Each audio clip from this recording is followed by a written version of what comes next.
The clink of cutlery echoed through the kitchen of our spacious apartment in the capital. I stared at Dmitry across the table in silence. 15 years of marriage, 15 years during which I was not just his wife. I didn't just support him. I was his shadow, an invisible force, without which he would not have reached the deputy minister's chair. I sat in the front rows at his performances, telling him who to shake hands with and who to avoid. Dmitry has learned to take my concern for granted. And now he was sitting with his face buried in his phone, mechanically chewing through his workday. He barely looked up, as if the screen was more interesting than the woman who had supported him all these years. I watched as he automatically read the message and immediately turned the phone face down. The plastic thudded against the countertop. I saw the muscles in his neck twitch as he hurriedly picked up a glass of water. The bell at work distracted him, and he forgot about everything and went into the hallway. I wasn't going to spy on my husband, but the phone turned upside down screamed secrecy. When I picked it up and saw the message, something inside me snapped. I can't wait for our night. You are my strong and domineering man. The sender is Victoria, his new assistant, a young and ambitious woman whom he recently hired. Dmitry returned to the table and froze when he saw that I was holding his phone with an open message. What is it? I asked softly, feeling my world crumble. Dmitry tried to get out of it, but under my gaze, full of pain and disappointment, he gave up. Anya, I am. How long has this been going on? I interrupted. 6 months, he replied, lowering his eyes. 6 months of lying, during which I continued to believe in our relationship, plan for the future, support him at important events, be the perfect wife of an official while he was secretly dating someone else. Why? That was all I could say. She is young, passionate, ambitious. She understands my world, Dmitry murmured. And who created this world, Dima? Who gave up their own career so that you could focus on your own? Who sat up at night editing your speeches and presentations when you were just starting out? I got up from the table, unable to stand next to the man who betrayed everything that was between us. I went to stay with my friend Marina, unable to stay in an apartment where everything reminded me of our life together. I cried all night, and in the morning, gathering my strength, I called a lawyer friend, Grigory, who had already helped women from elite circles get out of marriage with minimal losses. A typical divorce in your case is like throwing a pebble into a swamp, Grigory said, looking at me carefully. He will instantly find a way to hide assets and make you look like a hysterical wife. We need to be proactive.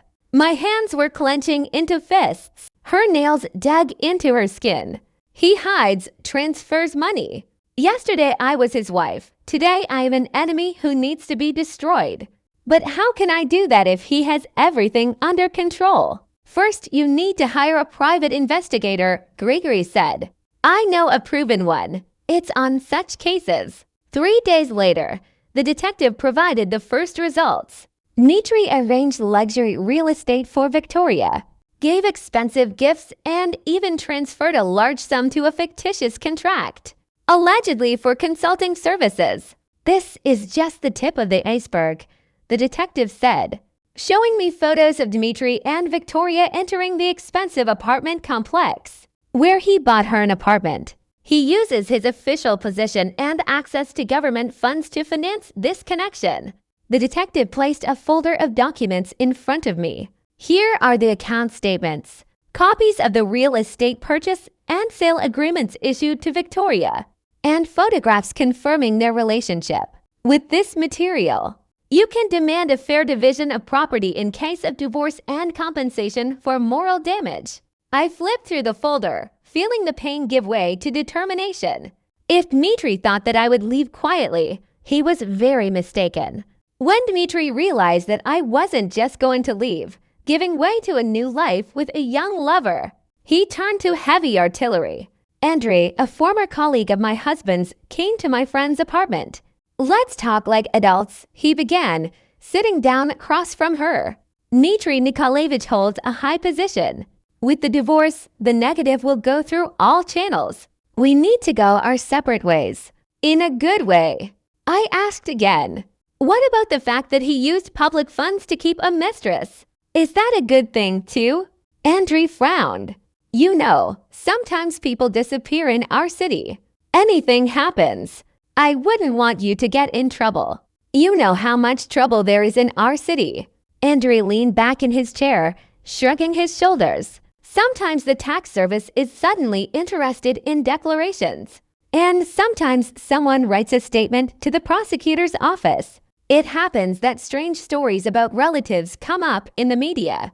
Do you need this? I stared at him in silence. Andrew spoke confidently, but his eyes were wandering. He pressed, but cautiously. So he was afraid of my reaction.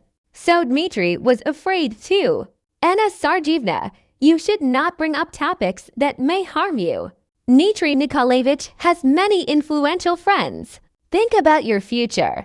That's what I'm thinking about, I replied. And by the way, our entire conversation is being recorded, and a copy has already been sent to the journalist in the independent media. If something happens to me, the compromising material will be published. I was looking at the recorded conversation. At the touch of a button, you can ruin his life. But then the war will start. I closed my eyes. Well, let it be. Andrew's face changed. He quickly turned the conversation around and left, realizing that the intimidation had not worked. The next day, the tax office called me. A routine check. It's nothing personal. A day later, Marina's friend reported that someone was interested in her work. Dmitry decided to play a dirty game, but I knew the rules better. In the evening of the same day, Dmitry called. Anna, you forced me to. His voice was icy. Do you really think you can blackmail me? No, Dima. I don't think. I just know that I have all the evidence. And if you don't want them to be seen, you'd better play fair.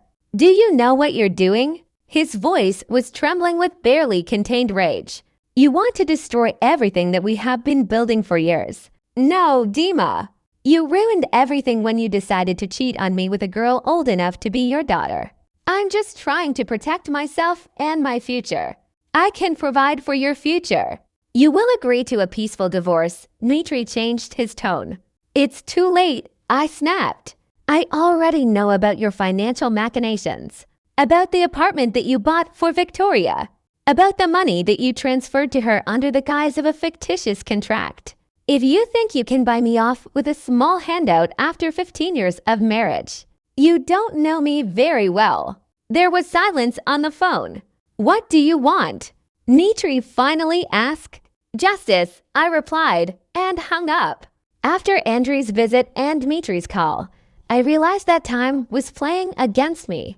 Dmitry could use his connections to quickly hide assets or put pressure on judges. Dmitry is sure that everything is under his control, Grigory said, sorting through the papers. But if his accounts are suddenly blocked, I raised an eyebrow.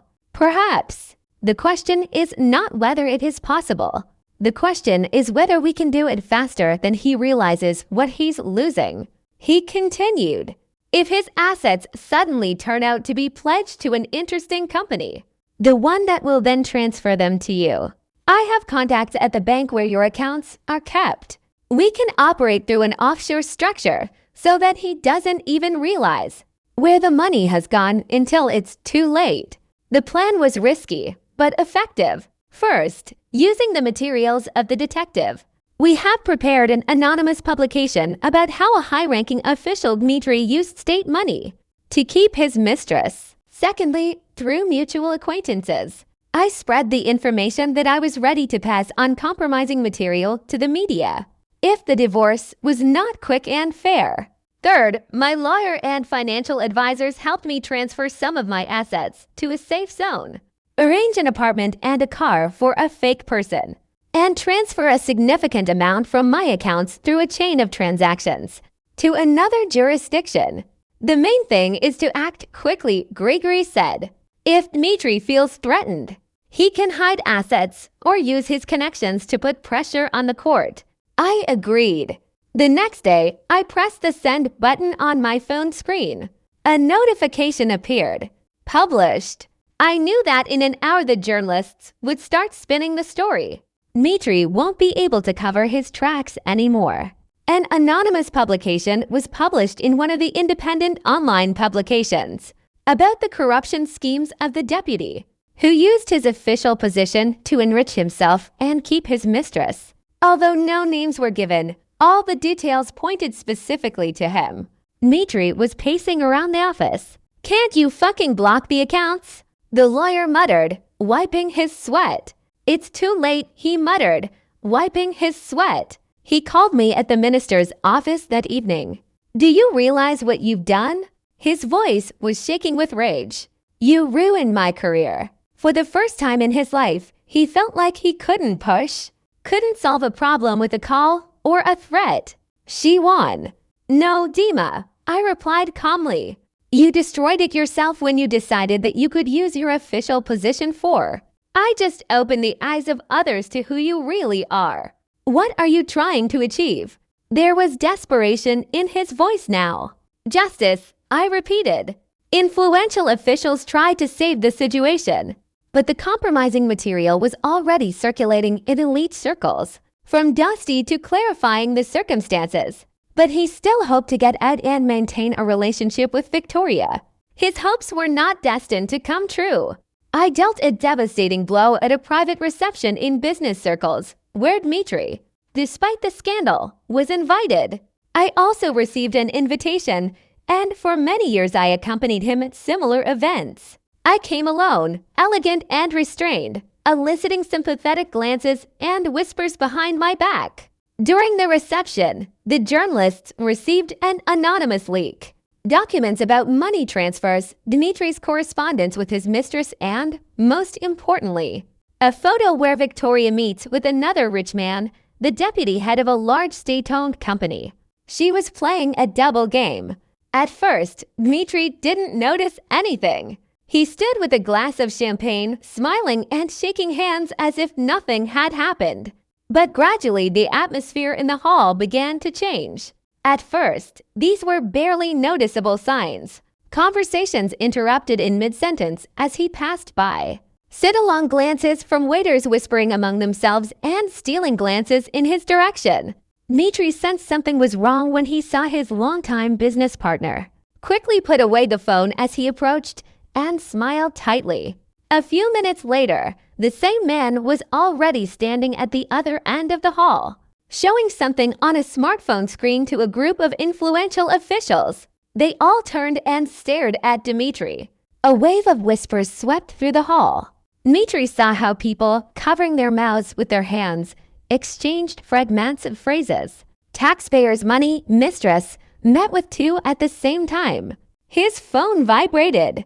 A message from the assistant. "You urgently need to see this," and a link. Dmitry opened it and turned pale.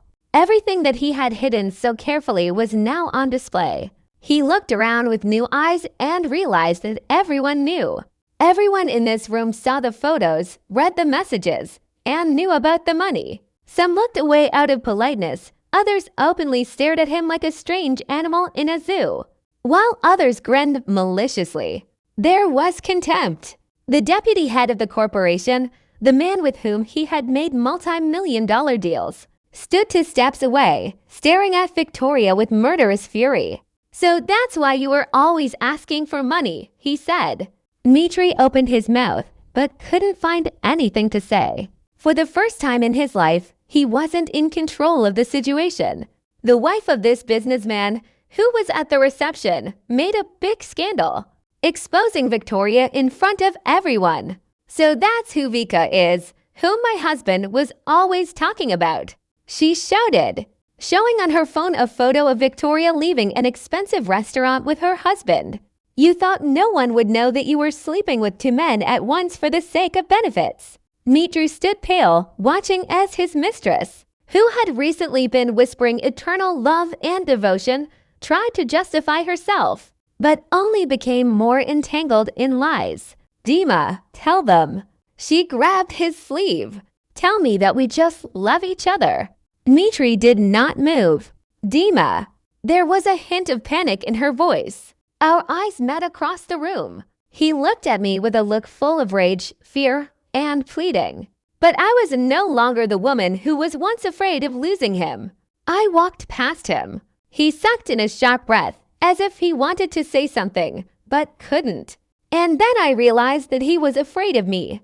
There was no triumph in my eyes, only the calm confidence of a man who had restored justice. Victoria, unable to stand the shame, ran out of the hall in tears. Dmitri, trying to maintain his dignity, headed for the exit. The minister, who was angrily saying something to him, pointing at the door. I approached one of the journalists. "Do you want an exclusive?" I asked with a slight smile. "A story about how love and devotion can be exchanged for a young body and then lose everything." Journalist Zastava dictaphone. "I'm talking to the press," I said, tilting my head. Dmitri took a step towards me, but I just looked through him as if he were an empty place. You didn't want this," he muttered. I tilted my head as if thinking, then smiled. After a public scandal, Dmitri was forced to sign a divorce on my strict terms. He not only lost a significant part of the jointly acquired property, but also his position. The ministry could not keep an official who had tarnished the department's reputation. Victoria disappeared from his life, switching to a new patron. Former colleagues and friends tried not to notice Dmitri, fearing that contact with him could harm their careers. From a successful official with prospects, he turned into an outcast who had to start life anew. He was assigned by former colleagues so that he would not get in the way in the capital. Dmitri was sitting in his office. Yesterday there was a spacious office with a view of the center of the capital. Today there is a small room in the provincial department. He picked up the phone and dialed an old acquaintance. "Listen, I need help. We need to reconnect," he began. "I'm sorry, Dima," his voice sounded strained.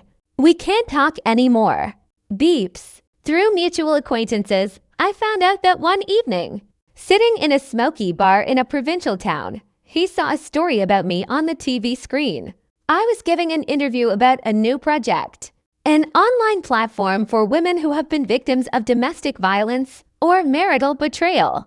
"I know what it's like to lose your footing when the person you trust betrays you," I said from the screen. "But I also know that you can come out of the darkest periods of your life stronger than before." He picked up the phone. No calls, no messages. Not from Victoria, not from friends. Only emptiness. Sitting in a bar, he watched his ex-wife, a successful, strong woman, smiling on TV. He was nothing now. The blood was pounding in his temples. It was supposed to be his life, but he gave it up himself. Dmitri finished his whiskey in one gulp and, throwing a bill on the table, left the bar. My interview painfully reminded him how much he had lost due to a momentary weakness. That turned into a 6-month affair. Dmitri ran his hand over the phone screen, where an old conversation with me opened. I wanted to write sorry, but I erased it. He knew I wouldn't answer. I didn't just leave, taking my share. I started a new life using my experience and the compensation from the divorce. I launched the anonymous online project The Shadow Side of Power, a platform that exposes corruption and double standards among the elite. Gradually, people started sending stories, documents, and correspondence. The information became public, and many influential men found themselves in an awkward position, but no one knew who was behind the project.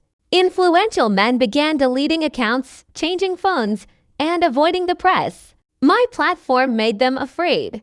I was looking at the screen. There are new names and new stories in the list, but not only about treason, about bribes, about schemes, about crimes. At the same time, I created a fund to help women who suffer from domestic violence and marital betrayal, providing them with legal and psychological support. My experience has shown that even the most influential men are not omnipotent.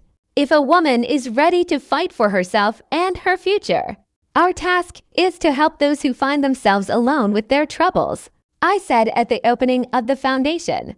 I joined a new social circle where I met an interesting man, Alexei, an independent journalist, who offered to tell my story without revealing his identity. Your story can inspire many women who find themselves in a similar situation. He said at our first meeting, to show that even against the system it is possible to fight and win. Aren't you afraid they'll come after you now? He asked. I smiled. They've already arrived? They just don't know yet that I'm waiting for them. I agreed to a series of anonymous interviews, which soon became the most discussed material in the independent media. Women from different cities wrote that my experience gave them the strength to get out of toxic relationships and start a new life. Years later, I was sitting in a cozy cafe, browsing through messages on the Shadow Side of Power platform. The project has grown into a serious media outlet with a team of investigative journalists. I realize that I have a chance to expose several more high-ranking officials who use their position and give their loved ones. Alexi, who by that time had become not only my business partner, but also a close person, noticed my thoughtful expression. Something interesting, he asked. I smiled warmly, but with a barely noticeable predatory note.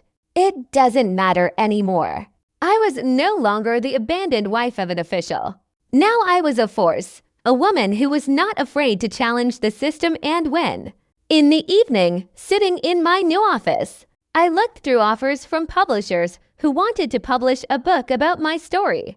My experience has been an example for thousands of women who find themselves in a similar situation. Sometimes you have to lose everything to find yourself, I wrote in the preface to a future book. My husband betrayed me, but by doing so, he gave me a chance to start life anew on my own terms. Now I know that nothing is impossible for a woman who has decided to fight for her freedom and dignity. I raised my glass of champagne and looked in the mirror. There was no abandoned wife there. I was there, free, strong, and finally happy. Write your opinion about this situation, and what would you do in the heroine's place? Be sure to subscribe to the channel and listen to other interesting life stories.